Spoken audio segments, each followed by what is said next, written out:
go through is how do we work out and how do we get the idea of the unit circle? A circle with a radius of 1 is what we use. It's called a unit circle. And the reason why we get sine, cosine, and tangent from that is something we're going to go through now. Have a look at the diagram down here. I've borrowed this off a local textbook, but effectively you can find this anywhere on Google anyways. But what we're doing is we can create a blue triangle, blue right angle triangle. Think back to your SOHCAHTOA days. A blue right angle triangle that generates an angle, and that angle's in there. Okay, you'll notice the angle's measured in radians. Okay, as radians, and we can convert radians into degrees later, but we see it's radians. So if we think about this and we set this particular triangle up, we can generate a triangle wherever we want on this particular unit circle. And remember, the unit circle means that we've got a radius of 1. So a radius of 1 would have an angle there. And if we think about our SOHCAHTOA, this would be our hypotenuse, this would be our opposite, and this would be our adjacent. So what we're saying is the fact that we remember that from our individual SOHCAHTOA ratios, we know that the sine of an angle is equal to the opposite over the hypotenuse. So in this case, because the hypotenuse is 1, because it's a radius of 1, therefore the opposite side is going to be equal to sine theta.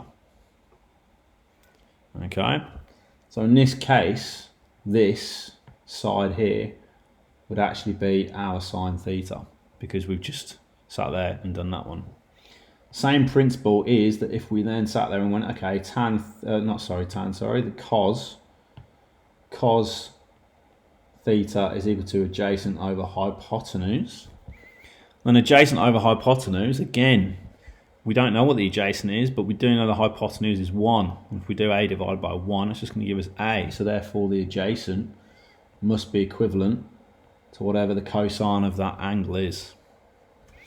And so what we've done then is we've actually generated a situation where we now can say certain things about these things, right? Looking back at this original triangle, and it doesn't really matter where we draw the triangle anywhere else on this unit circle, at all times the height of the triangle, so in this case the opposite of the triangle, is always going to be the y coordinate. And so the y coordinate is always going to be representative of the sine value. Okay, the cosine is always going to be representative of the x value. And that brings us to the idea of, well, what happens as we go along. Okay, so what happens as we go along? So I'm going to start with this. So think about back to this particular diagram here. I'm going to start over here. I've changed it to degrees just to make it a little bit easier to deal with. But think about what happens here in this instance. So if we have a situation where our triangle is actually just a flat line, so there's no actual triangle there. So let's have a look at that one there. Okay, at this particular instance, I'm just going to drag this up here as well, just to we can do both at the same time.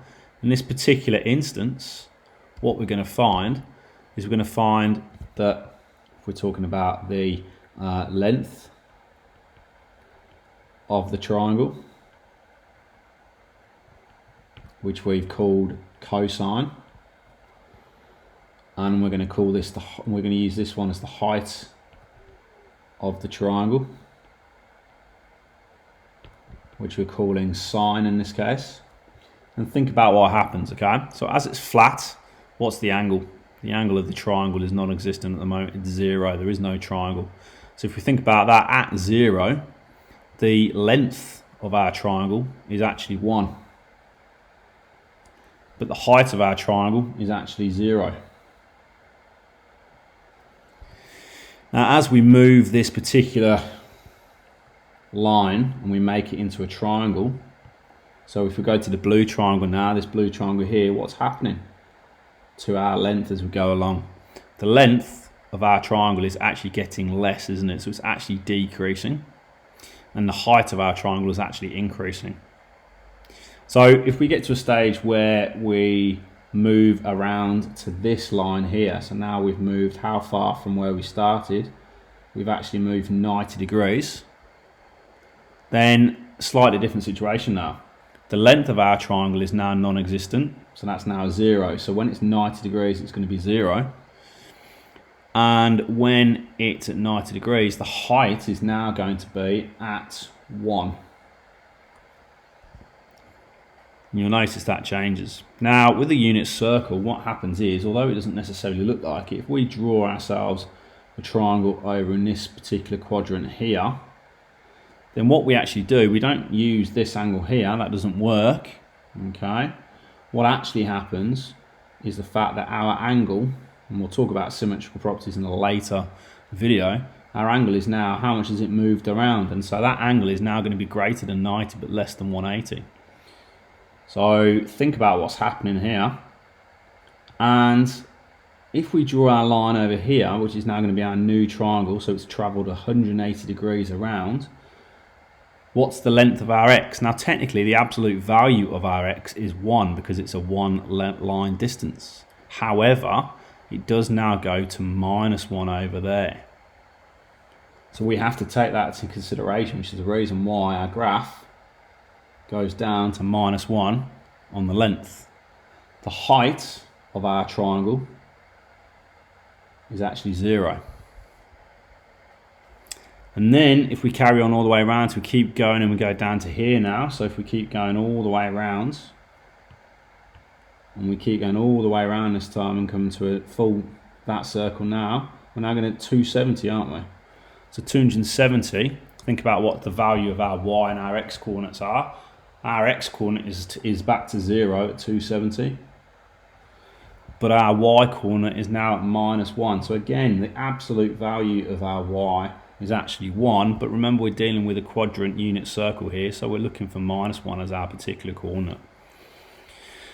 And then finally, if we go and complete the circle, and we go all the way around to complete the circle again, so we go all the way around back to here, so we've now gone all the full 360 degrees, or 2 pi.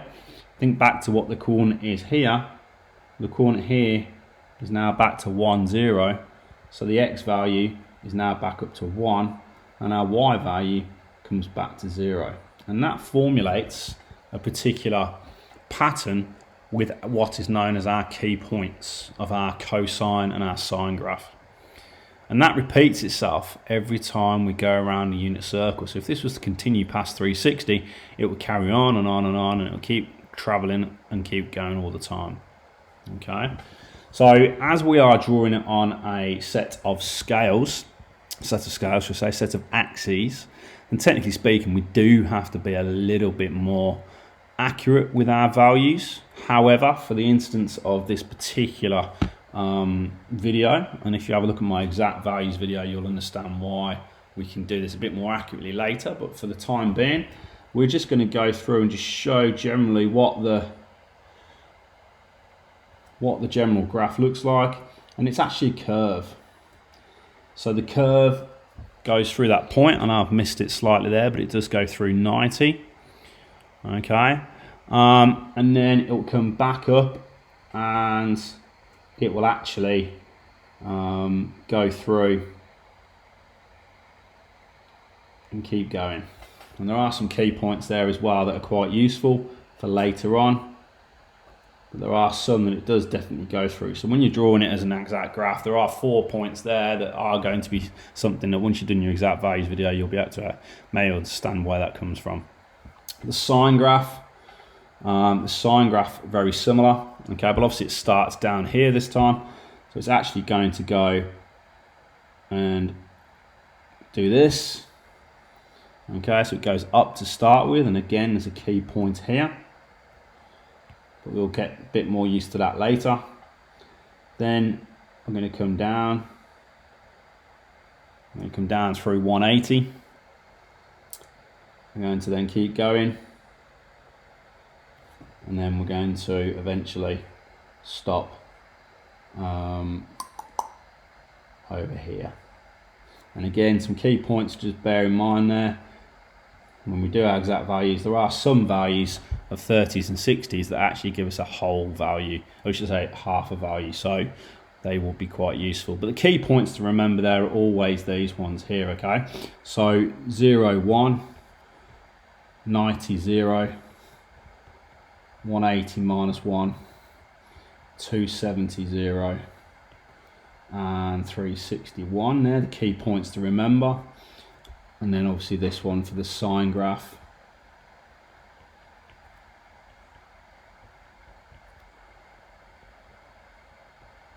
And the reason why, hold on, 0 up there, should I say.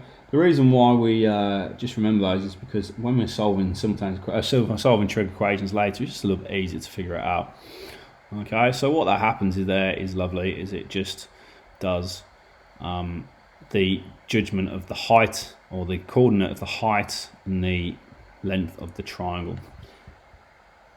Now let's go back to tan. Think about what tan means. Tan theta is actually opposite over adjacent. And we've had the conversation that the opposite is actually equal to the sine theta. And it's actually then divided by the adjacent, which is the cos theta. So this actually brings into something, a little bit of an identity, that tan theta is actually equivalent to sine theta over cos theta. It just makes it a little bit easier for us to deal with. But if we go through and do the tan again, and I'm just going to copy this down here just to make it easy for when we're scrolling backwards and forwards in a minute. If we think back to this tan graph up here, I'm going to go back to just put that there. That makes it easy for us. Think about the tan graph. Let's do the same process as what we did last time, just to get our tan graph. Okay, and remember that we said that our tan, okay, is equal to our sine divided by our cos, which in this case is our y over x. It should hopefully come up there a bit quicker. There you go, yeah. Okay, so that should actually hopefully work out. There you go. And if we just go through the process as what we did last time, unfortunately it's not quite updating on my screen at the moment, but if we was to, it's not quite updating on my screen, I'm not sure what's going on here, but again, if we're, I'm going to have to just draw it there. If we sit there and just talk about this first instance where the line's down here when it's 0, okay, the y value is 0 and the x value is 1. So 0 divided by 1 is just 0, so that goes there. When we put the line up here, which is the 90 degree version, oh, I think I'm back. There you go. If I put my line up there, now this is the key bit here. If I put my line up here, then my y value is 1 and my x value is 0. And when you do 1 divided by 0, what happens? It's actually undefined. It's not possible. And the way we express undefined is we express undefined as being what's known as an asymptote, which I'm sure you've come across before, but it's an asymptote. Okay, so it's an asymptote at x equals 90. Or if we're dealing with radians, it's going to be pi on 2. We go back and we carry on with this one. We carry on and go back and work out the 180 degrees one. Okay, the y coordinate's -1, the x coordinate is 0, so now it's going to be minus. It's still going to be 0 in this case. All right, and then when we look at the 270, it's actually going to go down here. So we're going to have 0 as being, we're going to have -1 divided by 0. -1 divided by 0 is again undefined, which we then get x is at 270 or 3 pi on 2, because it's 3 lots of that. And again at 360 over here, the y coordinate is 0, the x coordinate is 1, so again it's back to 0. And our tan graph actually looks something that's not quite right in my particular graph here. I've realised that I've got the wrong scale, so I'm just going to scrub out that scale. I'm not looking for the general scale in this case. But what we need to do is our graph just does this, and it carries on. And what it does is it approaches the asymptote, as many asymptotes do. But then think about what happens. Think about a graph like this. Think about what happens here. So if our triangle's here, this angle is actually bigger than 90, but smaller. This angle here is bigger than 90, but smaller than 180. So we're actually looking in this section down here at the moment, so this section. And if we think about the coordinates here, the coordinates for this is going to be whatever x is, and then the y is going to be positive. So we're going to do y divided by negative x. And what happens when we do y divided by negative x, or any number divided by negative, positive divided by negative, it's going to give us a negative. So our graph actually starts back up here, comes back like that, and goes up again. Okay, if you just take a few coordinates, that kind of makes sense. And the same with the 270. And the 270 will carry on there. Okay, and that's the tan graph. A few things to bear in mind with these graphs, just as a finish off, is the fact that a few things here to bear in mind is the fact that this period of this graph is equal to 2 pi or 360. Okay, and the definition of a period is the time taken, or I'm going to call it the time taken to go from the start back to the start again. So what I mean by that is, obviously in this case we've started at any point around here over the same, no matter what it is, but to go from here back to here again took 360 degrees. Same with this one, to go from the start to come back to the start, well, that looks like it should be 180, but it's not completed our full perspective. So what that actually needs to do, the pattern will repeat itself, so it's a repeating pattern. Okay, so in this case the sine is also period of 2 pi or 360 degrees. And the final thing about the tan, well, the tan, if you have a look at it, the tan actually completes its period in a slightly different manner than the cosine and sine graph. And what it does is the period goes from there to there. So that's our period in this case. Our period is that there to there because it starts at 0, goes up, goes down, comes back again, but then it repeats itself. Okay, so that's the repeating factor. So tan, and that's something to bear in mind, that tan, I should say the period for tan is going to be equal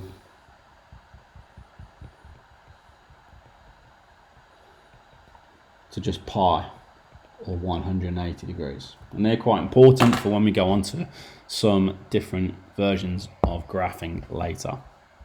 Thank you.